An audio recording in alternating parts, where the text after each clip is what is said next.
adalah sekarang kita akan belajar tentang dasar-dasar dari PHP. Apa itu PHP? PHP adalah bahasa pemrograman integratif berbasis server yang dirancang untuk pengembangan aplikasi web dinamis. Apa itu bahasa pemrograman server side? Kalau sini kan penjelasan nih, berbasis server. Nah, sekarang penjelasannya apa itu bahasa pemrograman yang berbasis server tadi. Bahasa pemrograman server side adalah bahasa programan yang disebut server side karena seluruh proses eksekusi kodenya dilakukan di server, bukan di browser. Jadi ketika kode dijalankan, kode itu dijalankannya di komputer server. User tidak bisa melihat kodenya dan browser hanya menampilkan hasil akhir, yaitu berupa HTML, JSON, dan respon-respon lainnya. Contoh dari bahasa-bahasa pemrograman yang server side itu adalah PHP, Python, Java, dan Ruby. Untuk JavaScript itu teman-teman sebelum adanya Node.js, JavaScript itu termasuk server side, namun client side maksudnya. Namun setelah ada Node.js dia bisa berjalan di server juga, jadi dia bisa disebut server side dengan Node.js. Selanjutnya, sejarah PHP dimulai pada tahun 1964 oleh Raymond Latrobe sebagai skrip sederhana untuk melacak pengunjung situs pribadinya. Awalnya, awalnya bernama Personal Home Page Tool (PHP Tool), lalu berkembang menjadi PHP Class Form Integrated, lalu PHP diubah menjadi PHP Hyperfree Processor, dan berkembang pesat dengan kontribusi Zev Sureski dan Andy Goodmans. Melahirkan versi 4, 5, 345 dan kini versi 7 tahun lebih dengan Z Engine sebagai intinya. Menjadikannya bahasa server-side paling populer untuk pengembangan website dinamis. Saya teman-teman, PHP ini basicnya dari C. Persiapan, sebelum teman-teman membuat atau menjalankan atau melanjutkan video ini, harus teman-teman uh, ikuti persiapannya. Pertama, buka folder exam PP. Oh, teman-teman biasanya simpan di C, silakan cari di C. Setelah itu cari folder htdoc. Setelah teman-teman buat folder htdoc, teman-teman bisa buat apa? Buat folder di situ, buat file di situ. So biar enak teman-teman, biar bisa di apa ya? Dikumpulkan gitu project-projectnya. Teman-teman buat folder baru aja. Misal kasih nama persiapan PHP gitu, atau dasar PHP. Setelah itu teman-teman jalankan apa aja punya exam PP. Oh iya teman-teman, kalau ada teman-teman yang pakai Laragon, bisa buka Laragonnya terus simpen filenya itu di ZZZ atau www ya, saya lupa. www kayaknya. Di www terus jalankan Laragonnya. Ini masuk materi PHP. Pertama, PHP itu semua kodenya ditulis di antara ini, di antara tag pembuka PHP yang ini tanda tanya terus tulisan PHP, kemudian ditutup dengan tanda tanya arah panah lagi. Nah, ketika kita ingin menggabungkan HTML dan PHP, kita bisa membuatnya seperti contoh di samping ini. HTML-nya ditulis kayak biasa, kemudian file PHP-nya itu disisipkan dengan dikasih pembuka PHP dan penutup PHP-nya. Gitu ya teman-teman. Tapi file tetap harus pelajaran.php. Selanjutnya, untuk menjalankan kodenya pastikan minimal apa aja berjalan. Jadi jalankan seperti ini. Pacenya aja nggak apa-apa. Setelah itu, Anda bisa mengakses kodenya dengan menuliskan di browser HTTP localhost, nama folder, kemudian nama file. Kita contohkan ya. Kita buat folder baru misal di MPP, di htdoc ini. Teman-teman bisa buka, misal kita buat folder baru aja ya. Folder, misal kita kasih nama dasar PHP, dasar PHP ini. Itu teman-teman klik kanan, terminal, kita buka di VS Code. Nah, kalau itu teman-teman bisa pasang di sini kodenya. Kita praktek pakai index ya teman-teman, index.php. Enter. Kemudian kasih tanda seru, kita buat struktur HTML biasa. Sebelumnya kita ganti jadi dasar PHP kayak gini. Eh, kemudian di body ini kita buat judul misal Hello World. Hello World. Nah, kayak gini. Untuk menyusupkan tag PHP-nya atau kode PHP, teman-teman harus kasih dia di dalam kode apa pembuka dan penutup PHP ini. Kayak gini, teman-teman. Lanjut ya. Kemudian, kalau di contoh kita, bentar. Mana contoh? Contohnya tuh di sini. Kita bisa kasih buat kayak ginian. Nama siswa SMK misal ya.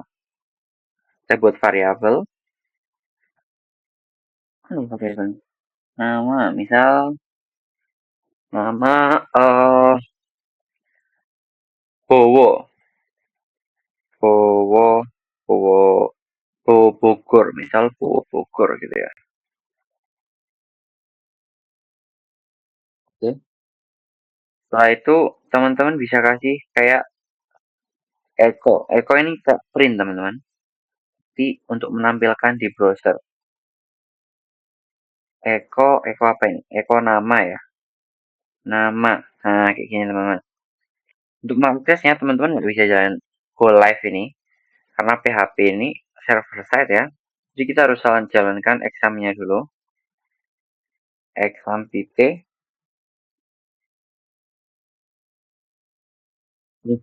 Pastikan apa aja-nya jalan.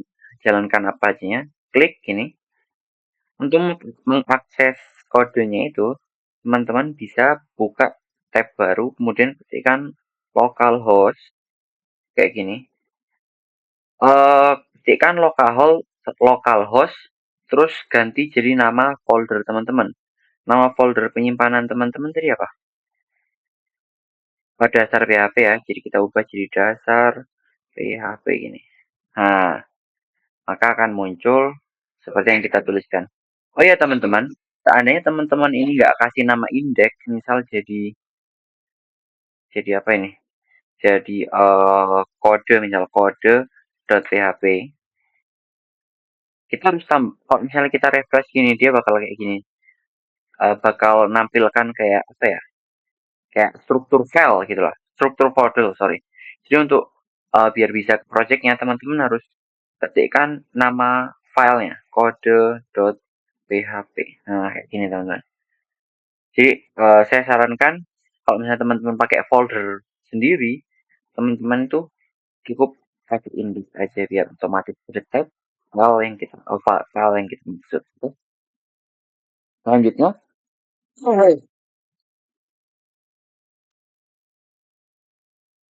ini sudah ya. Variabel tipe data, oke.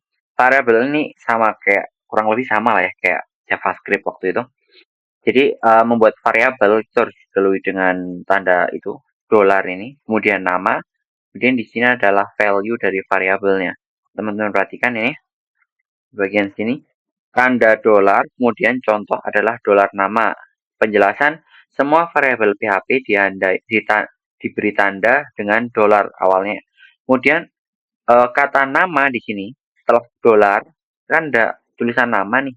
Nama adalah nama dari variabel. Kalau misalnya di sini umur dah, umur aja. Umur ini adalah nama dari variabel. Misal variabel umur yang mana? Berarti variabel yang dimaksud adalah yang di baris keempat ini, teman-teman.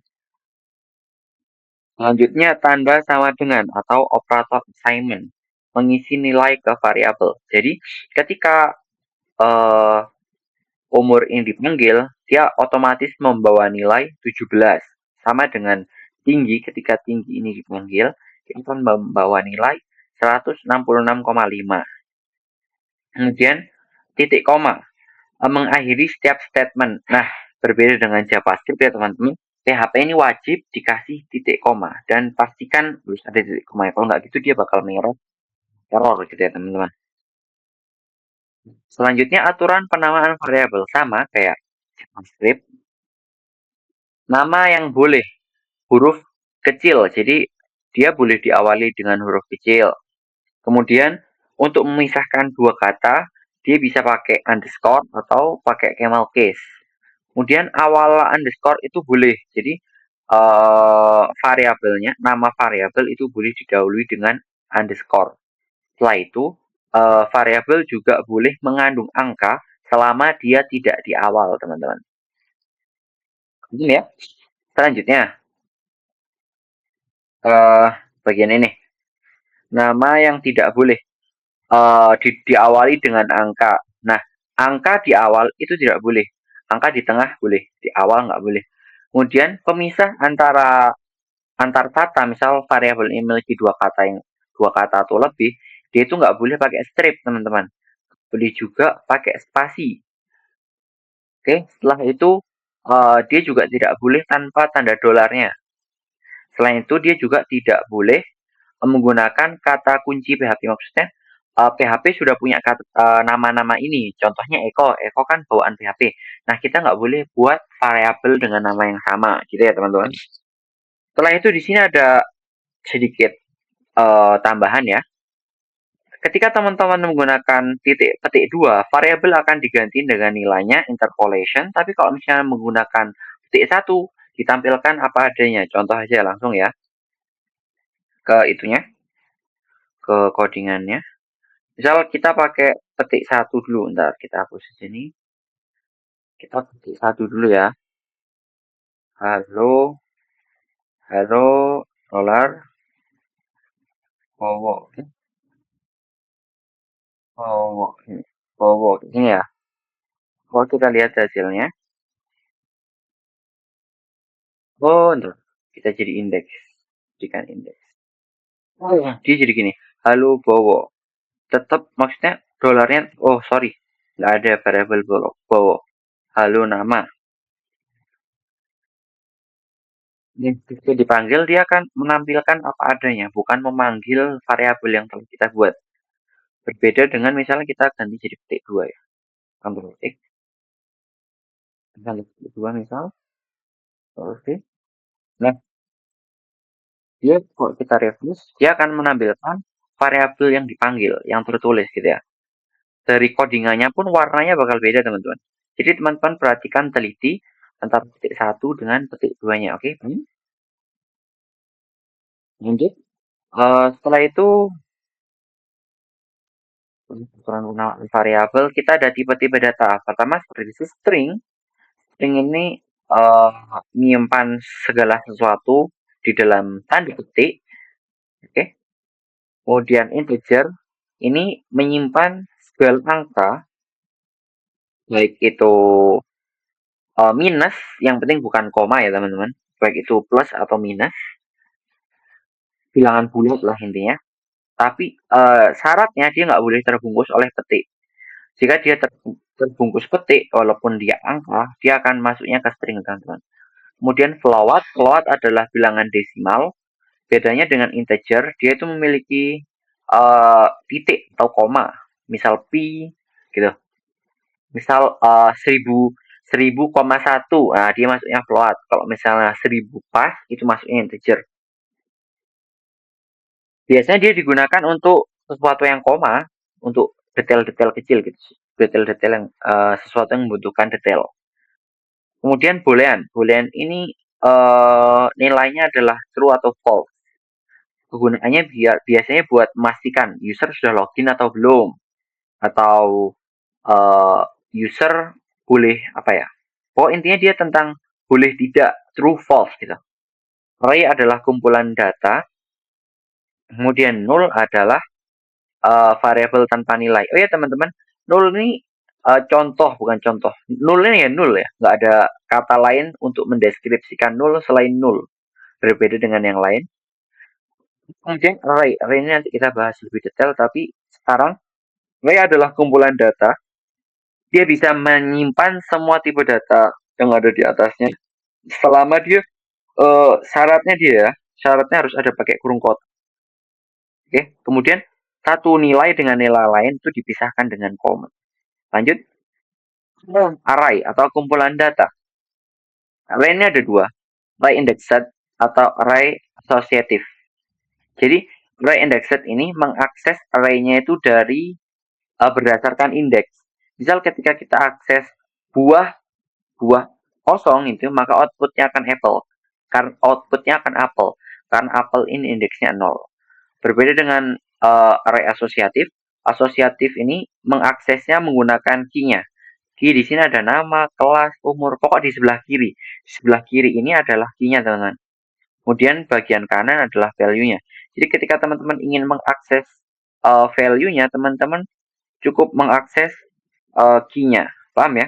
Jadi kalau misalnya teman-teman di sini sebagai contoh, teman-teman akses nama, dia akan menghasilkan body, teman-teman akses kelas, dia akan menghasilkan belas L. Umur, kalau misalnya teman-teman save-nya umur, Eko siswa umur gitu ya, maka dia akan outputnya 17. Untuk menambah data ke array apa array asosiatif, teman-teman ketikkan aja siswa terus key-nya kemudian value-nya. Kalau misalnya si buah ya tinggal tambahin aja. Lanjut. Operator aritmatika. Operator aritmatika ini kayak pertambahan aja. Plus untuk penjumlahan, minus untuk pengurangan, bintang ini untuk perkalian. Bintang ini kalau misalnya di keyboard saya, dia itu posisinya di angka 8. Jadi untuk aksesnya teman-teman pilih shift, kemudian pencet angka 8. Untuk perkalian, terus slash ini untuk pembagian. Untuk modulus ini sisa bagi seandainya teman-teman 12 modulus 2 hasilnya 0 karena bakal habis dibagi gitu ya teman-teman. Untuk perpangkatan ini menggunakan 2 bintang. Jadi 3 3 bintang 2 kali terus 3 berarti berapa? 27 ya. 3 kali 3 kan 9, 9 kali 3 kan 27. Sip, lanjut. Concatenation, menggabung string. Jadi kita bisa menggabung string dengan beberapa cara di PHP ini. Kita nggak gunakan plus ya teman-teman. Kita menggabungkannya pakai titik atau pakai titik atau pakai kutip ganda teman-teman. Dan untuk menggabungkan angka dan teks teman-teman bisa kayak gini. Lanjut. Tugas ya sekarang untuk menguji pemahaman teman-teman. Buat program yang menyimpan nama, kelas, dan nilai UTS-mu dalam variabel atau UAS-mu dalam variabel kan UTS lama ya sudah lupa mungkin. UAS yang kemarin aja disimpan dalam sebuah variabel. Kemudian hitung rata-rata dari nilai UTS. Misal matematika, bahasa pemrograman. Kalau misalnya teman-teman nggak ada bisa kayak bahasa Inggris atau matematika, pemrograman apa contoh pemrograman. Bahasa Indonesia gitu aja. Kemudian tampilkan data tersebut dengan rapi.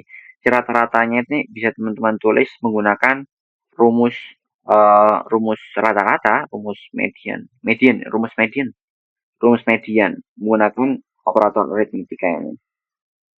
Kemudian tampilkan semua data tersebut menggunakan rapi. Tampilkan teman-teman bisa pakai echo atau echo atau echo terserah lah. Rangkuman yang sudah dipelajari dari awal tadi adalah variabel diawali dengan tanda dolar ini, kemudian tipe data itu ada string, integer, float, boolean, array itu juga ada null juga ya tadi ya. Kemudian array itu ada dua tadi, array indexed dan array associative. Dan operator aritmatika itu ada plus, minus, kali, bagi, modulus, dan pangkat. Concatenation itu bisa dengan titik atau petik dua. Petik dua terus panggil variabelnya gitu ya teman-teman. Yang penting dolar terus nama dari variabel itu buat membuat variabel, kemudian dolar terus nama array itu terus diikuti dengan kurung kotak, dia akan membuat array. Kemudian ketika kita nama array-nya diikuti dengan indeksnya, itu kita mengakses array indexed. Kemudian array diikuti dengan key, maka kita mengakses array asosiatif. Kemudian count arr atau nama variabel dari array itu menghitung jumlah elemen yang ada di suatu array, teman-teman. Lanjut, grouping dan percabangan. Oh, sorry. Grouping dan percabangan. Oke, kita bahas dari operator perbandingan. Dua sama dengan untuk sama nilai. Jadi, ini kan sama-sama 5 nih. Hasilnya bakal true. Tapi, sama dengan 3 kali, dia harus identik. Jadi, 5 dengan string 5, dia menghasilkan false. Karena satunya bersifat integer atau number atau integer.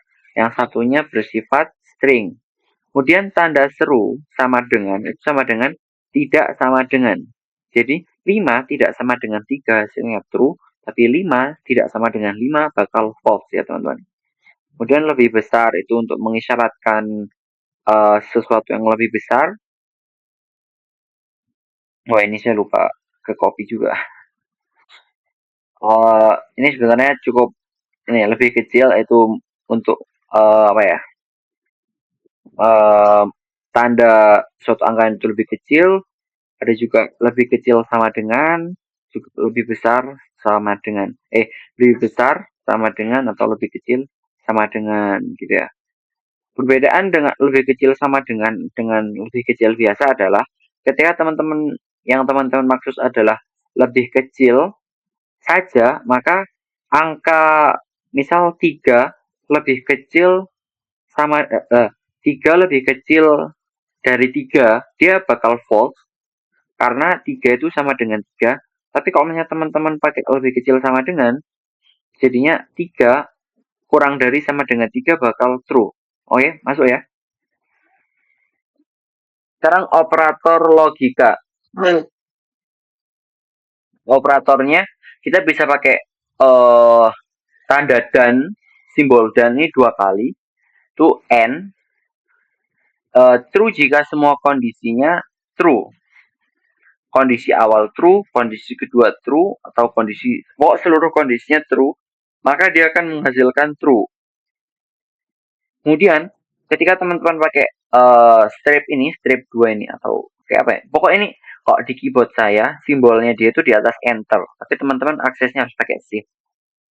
Ini or, kondisinya cukup, dia bakal jadi true selama ada satu kondisi yang benar, teman-teman. Kemudian not ini untuk membalikkan nilai boolean. Jadi seandainya ya sudah dibahas ya di sebelumnya di aritmatika itu. Di sini ini sudah dibahas ya, perbandingan. Lanjut, cabangan else.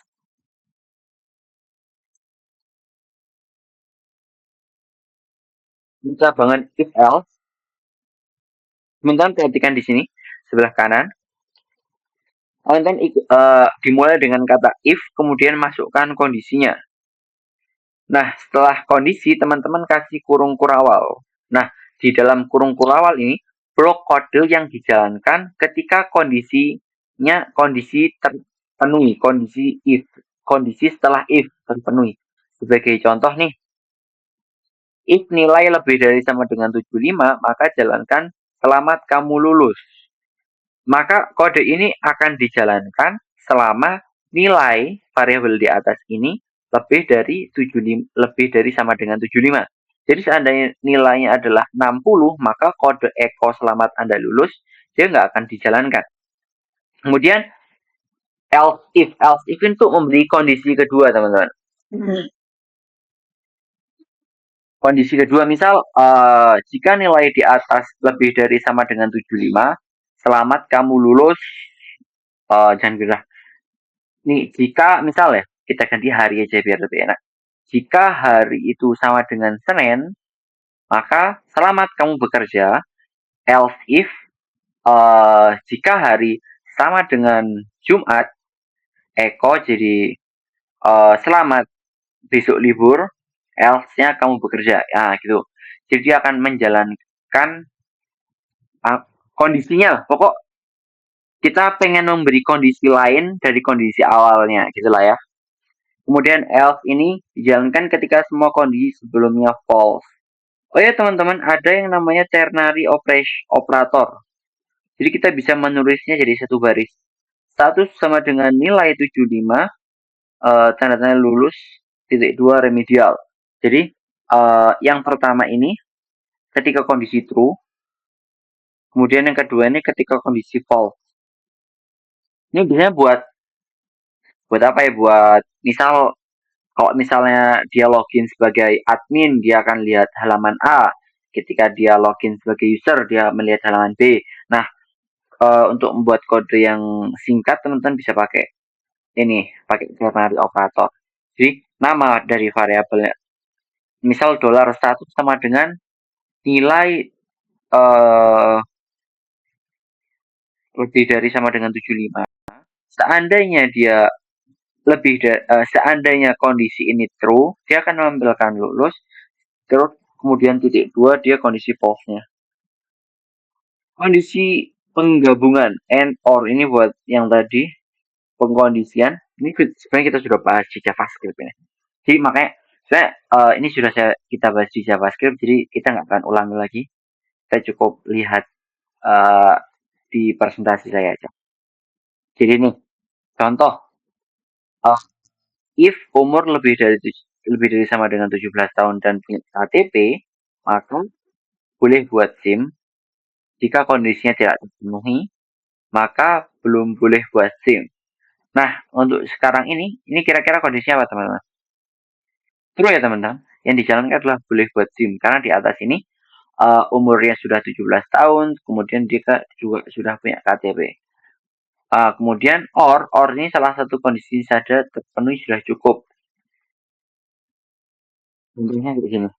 Variabel awal kondisi sekarang adalah hari Sabtu. Jika hari Sabtu atau hari Minggu maka hari libur. Selain itu maka hari kerja.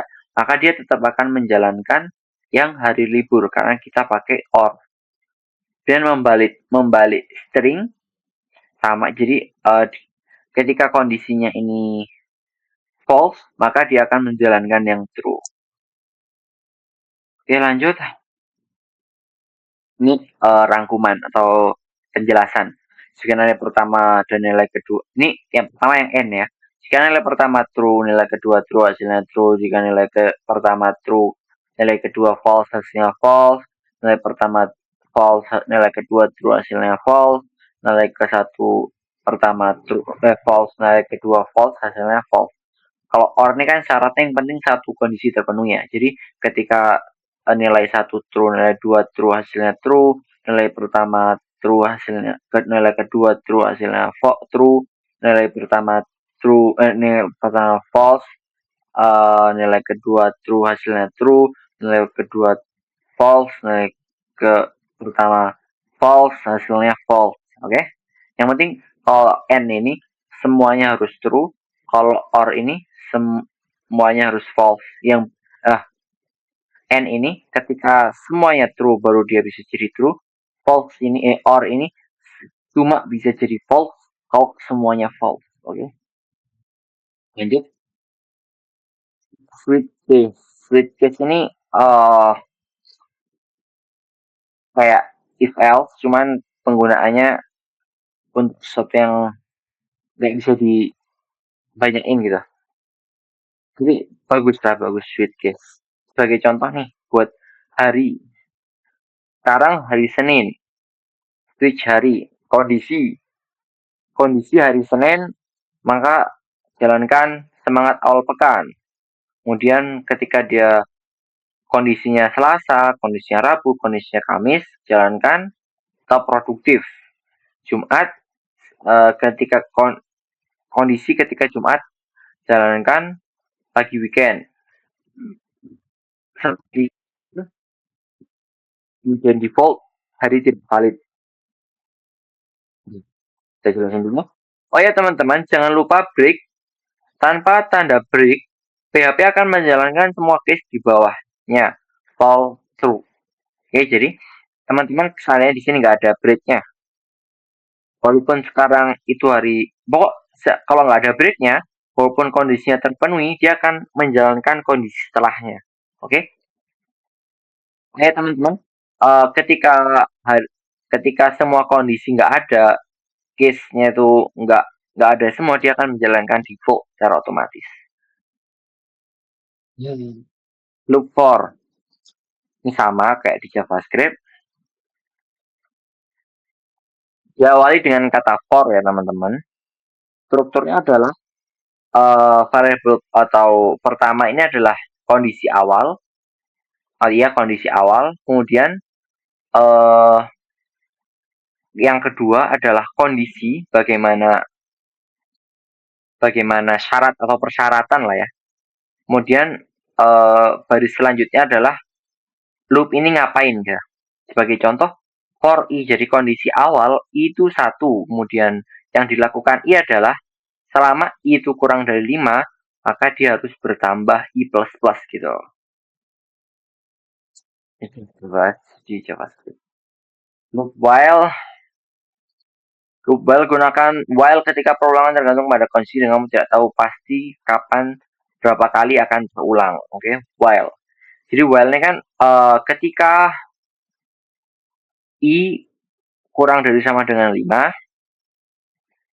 Eko hitung, jadi dia akan menampilkan nilai i-nya, jadi 1 gitu. Terus setelah itu dia ditambah wajib tanpa ini infinity loop. I. Setelah dari sini ditambahkan, dia bakal naik ke atas lagi. Ini ya jadi 2. 2-nya di print di sini, naik lagi kondisi terpenuhi, turun, dan begitu sampai kondisi ini nggak terpenuhi lagi. Oh ya, juga ada dual. Dual ini jalankan dulu baru cek kondisi. Jadi nih, angka sama dengan 10.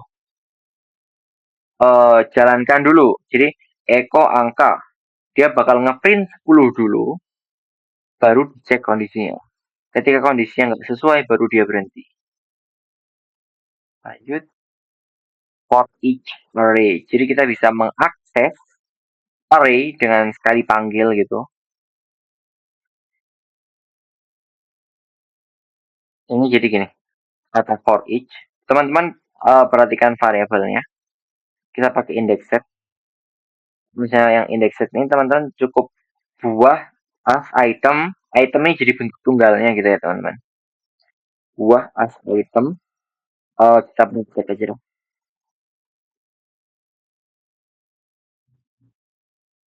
Di sini ya.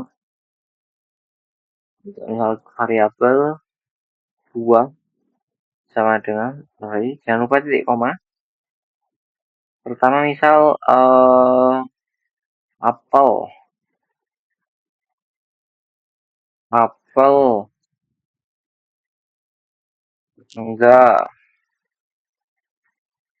Terus kelengkeng. Begini.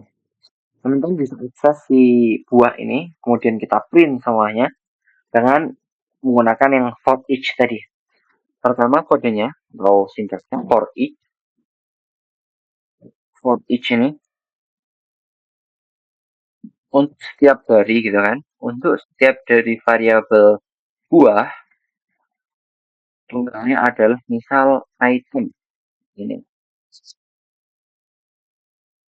si kurung kurawal. Nah kondisinya di sini teman-teman. Eko gini,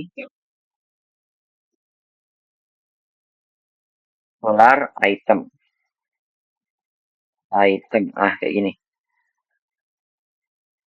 Dijalankan, nah dia bakal ngeprint semuanya. Jadi kita cukup manggilnya di satu baris, ini ya doang. Jadi dia bisa manggil semuanya for each. Kemudian untuk array asosiatif ini kan buat array indexed ya. Kalau misal array asosiatif nih, misal pakai uh, apa ya, orang sama dengan Ros gitu pak. Misal nama Bowo sama dengan sama dengan pemancing pemancing begini. Kemudian Eko ya, bukan Eko misal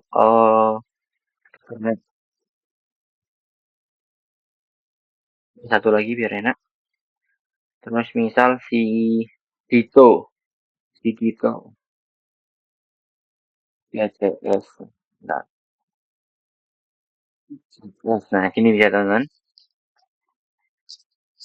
Ingat ya, teman-teman harus kasih koma, terus antara key sama value itu dihubungkannya menggunakan sama dengan panah. Pokok pakai buat panah kayak gini. Sama buat accessnya kayak gini. For each gini, gelar orang, terus kita kasih as misal as terus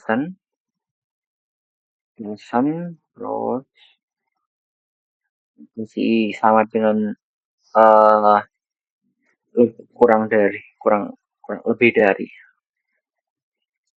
misal job jadi kayak gini. Jalanan teman-teman bisa tes misal ini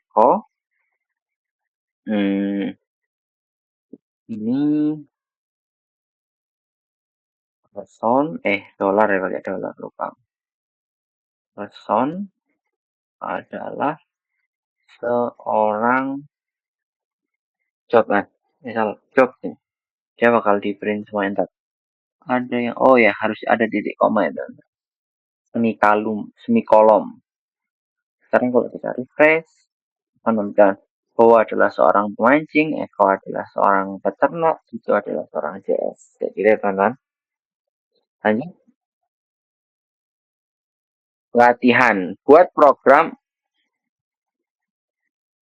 program untuk menentukan bilangan ganjil atau genap. Jadi teman-teman bisa pakai if, terus teman-teman pengkondisiannya bisa pakai si modulus.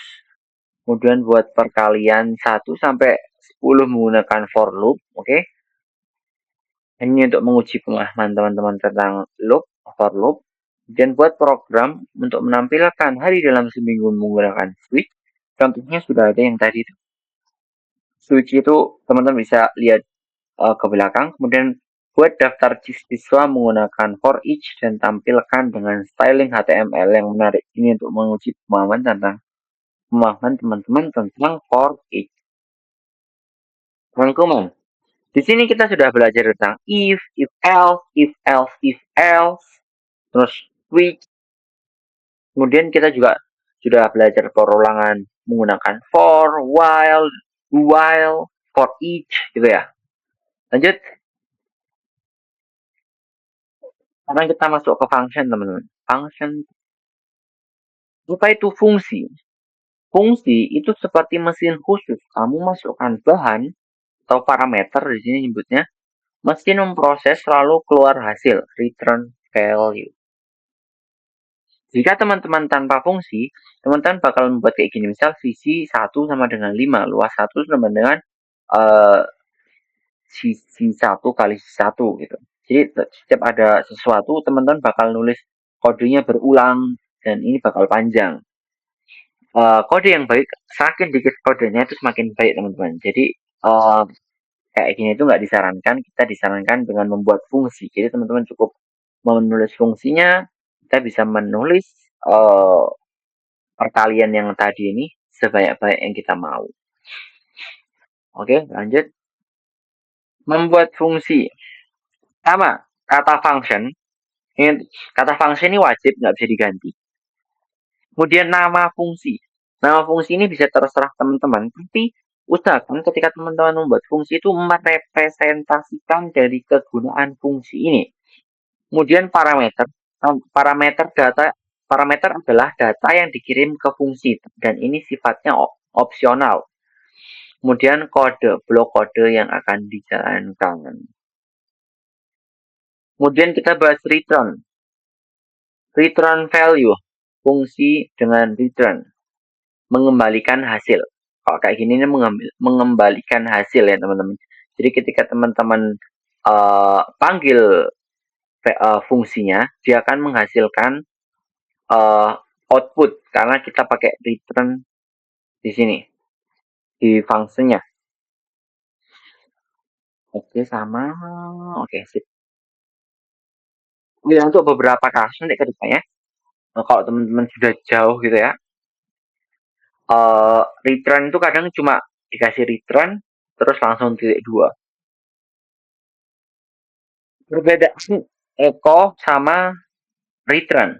Return ini menyimpan atau nilai kembalikan nilai ke pemanggil bisa disimpan ke variabel. Oke. Jadi return ini menyimpan nilai lah. Jadi kalau misalnya teman-teman mau panggil fungsinya, dia uh, bakal apa ya? Membawa return. Kalau echo ini cuma menampilkan di layar. Jadi beda ya. Nah, setelah mengetahui apa itu function, function kan kalau di sini kita sebutkan mesin khusus. Ada fungsi-fungsi yang sudah disediakan oleh PHP.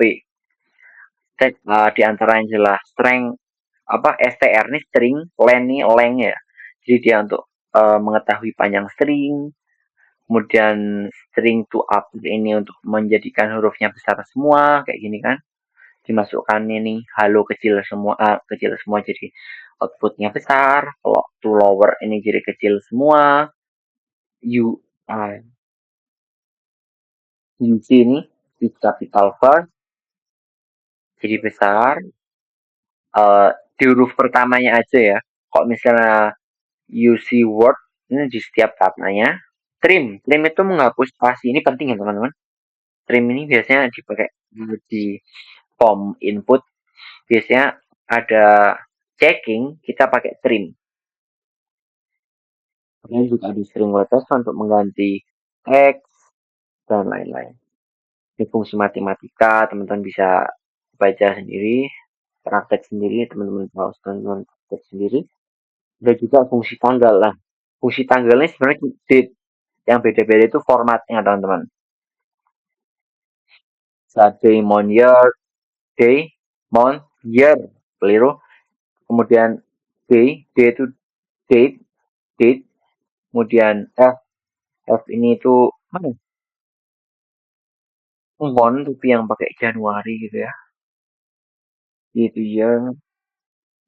Ini I itu nama hari, D itu tanggal, F-nya itu nama harinya, nama bulannya, sorry, Y itu year. Kemudian kalau misalnya yang ini H itu jam, kemudian I itu menit, F itu detik. Dan jam ini 24 jam.